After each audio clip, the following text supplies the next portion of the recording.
Pourquoi redéployer le potentiel de création d'entreprise des 40 ans et plus? La réponse est assez lapidaire. C'est tout simplement parce qu'il n'y a pas d'offre, pas de structure et pas de financement. Je caricature un peu, mais il est clair que les offres destinées à la création d'entreprises des plus de 40 ans, elles sont, il en existe, mais pas pour les 40 ans. Il en existe pour les jeunes, il en existe essentiellement pour les jeunes d'ailleurs, pour les créateurs. Et pour ceux qui ont 40 ans, on est dans une situation où quelque part, on a une offre existante qui est généraliste ou spécialisée, très faible pour eux, alors qu'ils disposent d'atouts majeurs.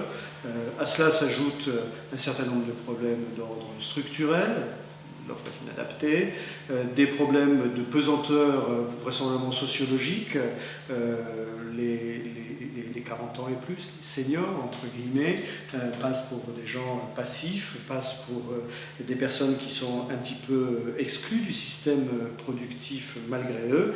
Et puis, au-delà de ces pesanteurs sociologiques, il y a quand même une culture de l'emploi et de la reconversion qui fait que on est relativement souvent dans des situations discriminatoires de par l'âge et certainement pas de par les compétences. Et puis s'ajoute à ça vraisemblablement une culture de reconversion qui est plutôt axée sur l'auto-entrepreneuriat ou sur le consulting, mais pas sur la réelle création d'entreprises. À ça s'ajoute peut-être dans le paysage des structures qui peuvent intéresser les 40 ans et plus. Malheureusement, ils n'y sont pas. Je veux penser aux incubateurs. Il s'agit des incubateurs publics qui s'adressent à des gens qui sortent du public, essentiellement de la recherche.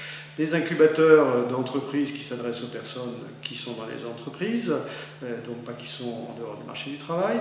Des incubateurs ou des accélérateurs de grandes écoles qui s'adressent à des étudiants. Et puis voilà, c'est tout.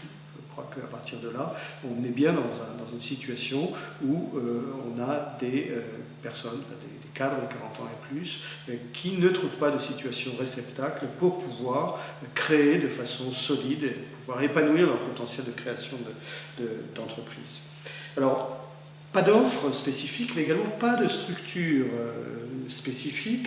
Celles qui sont existantes sont souvent des structures bénévoles ou associatives. Je pense au CRA, pour la reprise d'entreprises et la transmission d'entreprises. Ce sont des structures privées qui marchent très bien, d'ailleurs, plus de 10 000 entreprises reprises. Mais au-delà de ça, il n'y a pas d'accompagnement qui permette clairement de lever toutes les pesanteurs ou tous les freins à l'acte d'entreprendre, des accompagnements qui permettent de mettre des 40 ans et plus en mode de fonctionnement start-up, et puis qui leur permettent de les aider tout simplement à être mis sur une rampe active de lancement en matière commerciale et en matière de levée de fonds.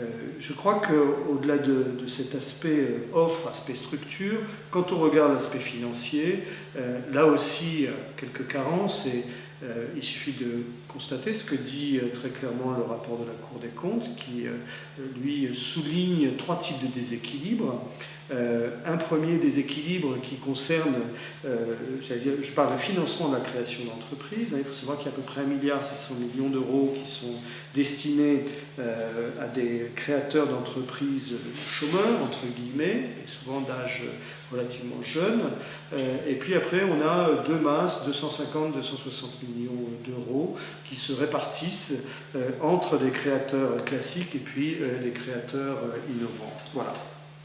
Donc face à ça, pas d'offre, pas de structure, pas de financement adapté, on est en situation de se demander s'il ne serait pas intéressant de favoriser ou d'aider des structures, en tout cas des initiatives privées, qui permettent quelque part, j'allais dire, de conduire des entrepreneurs sur le long terme avec l'aide d'entrepreneurs investisseurs bien aguerris, c'est-à-dire qui ont à la fois, comme leur père, une expérience de grand groupe, mais également une expérience de start-up, une expérience de private equity et de capital investissement.